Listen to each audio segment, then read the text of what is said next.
Climax. Cinéma Radio Saga. A great new hour-long dramatic series from Hollywood. Cinéma Radio aime James Bond et vous propose de réveiller l'agent secret qui est en vous. Anecdote de film. Détails de tournage. Eric vous dit tout, vous dit. Cinéma Radio, Nous y sommes. la radio officielle des grands films. Qui êtes-vous? Bond, James Bond. Flash spécial. J'ai la triste tâche de vous informer que l'agent Bond 007 vient d'être tué par balle dans une chambre d'hôtel à Hong Kong. Bien évidemment, en galante compagnie. On peut dire du moins qu'il est mort en service. N'est-ce pas ce qu'il souhaitait?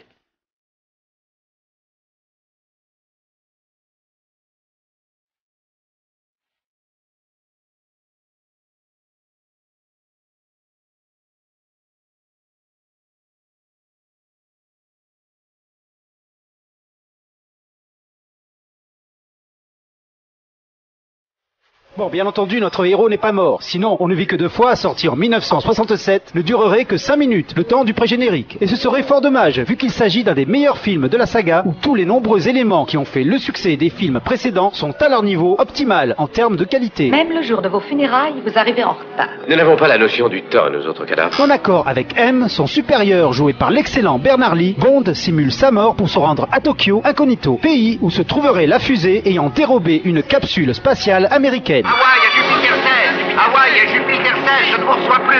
Hawaï à Jupiter 16. En effet, vu que dans la vraie vie, en 1967, les Américains préparent l'expédition spatiale sur la Lune, qui aura lieu 2 ans plus tard, le scénariste du film, écrivain à succès de Charlie et la chocolaterie, a l'idée de surfer sur cet événement, ce qui montrait bien la puissance de la série à se réinventer constamment, afin d'offrir au public un spectacle moderne et techniquement innovant. Aimez-vous le saké, monsieur Bond, ou vous préférez une vodka martini? Ah non, j'adore le saké. Il est spécialement servi à la bonne température. Exactement à 36 degrés 6 comme celui-ci. Pour un Européen, votre culture est exceptionnelle. Bien sûr, Bond ne tarde pas à se rendre compte qu'une fois de plus, le Spectre est derrière tout ça et souhaite même recommencer l'exploit en dérobant carrément une fusée entière. Et ce, afin que les Américains attaquent la Russie. Tu es Bond au plus tôt. Oui, numéro 1. Oui. Pour aller dans le repère du Spectre, l'agent se fait passer pour un pêcheur marié à Kissy Suzuki, en fait une espionne japonaise. C'est la James Bond Girl de service, jouée par l'actrice asiatique Mi Hama. Ne sommes-nous pas mariés? Voyons, réfléchissez. Vous avez donné au prêtre un faux nom. Oui, mais nous devons sauver les apparences. Fait-on notre lune de miel? Pas de lune de miel, c'est du travail que nous faisons. Alors pas besoin d'aphrodisiaque. Elle répond à tous les critères de la série. C'est une femme suffisamment forte de physique comme de caractère pour ne pas être éliminée dans la première partie du film, mais suffisamment vulnérable pour finir dans les bras du héros en disant Le couple finit par découvrir l'endroit où se trouve la fusée. Sous la mer, qui n'est en fait qu'une plaque de métal, se cache la base du Spectre, qui est la première base secrète de toute la série et l'un des éléments les plus importants de son succès. Il faut dire que le décor conçu par le grand Ken Adams, décorateur attitré de la série, est particulièrement incroyable et marquant. Il y a une chose que mon honorable mère m'avait apprise il y a longtemps, de ne jamais aller en voiture avec une étrangère. Mais vous, je le crains bien, iriez n'importe où avec n'importe quelle fille. Mais ce qui fait qu'on ne vit que 2 fois est un Bond important, c'est qu'on y voit enfin le visage de Blofeld, le chef du Spectre, toujours flanqué de son chat avec son collier en diamant. Il est joué par le célèbre acteur Donald Pleasance. Oui, c'est moi, Ernst Tabro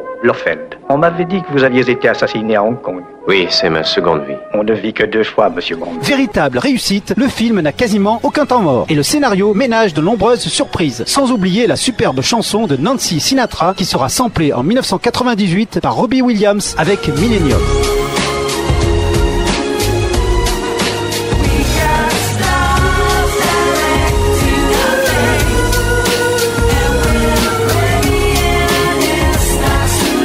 Aussitôt le film sorti, le monde apprend une terrible nouvelle. Lassé par le rythme effréné des tournages, de la promotion, ainsi que par la Bond Mania et les producteurs radins, Sean Connery annonce son départ de la série. La puissance de feu à l'intérieur de mon cratère est suffisante pour détruire une petite armée. Vous allez voir ça à la télévision. C'est le dernier programme auquel vous assisterez. Et si on veut me forcer à regarder la télévision, m'autorise-t-on à fumer? Oui, donnez-lui une cigarette. Ce ne sera pas la nicotine qui vous tuera, monsieur Bond. Privé de son acteur incroyablement populaire et charismatique, les producteurs Harry Sazman et Cubby Broccoli vont-ils réussir à continuer la série? Et surtout avec quel acteur? C'est ce que vous apprendrez au prochain épisode, ou plutôt la prochaine chronique. Et en attendant, n'oubliez jamais que son nom est Bond. James Bond.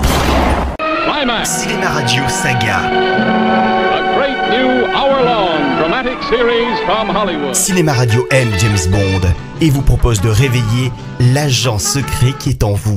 Anecdote de film. Détails de tournage. Eric vous dit tout, vous dit. Cinéma Radio, Nous y sommes. la radio officielle des grands films.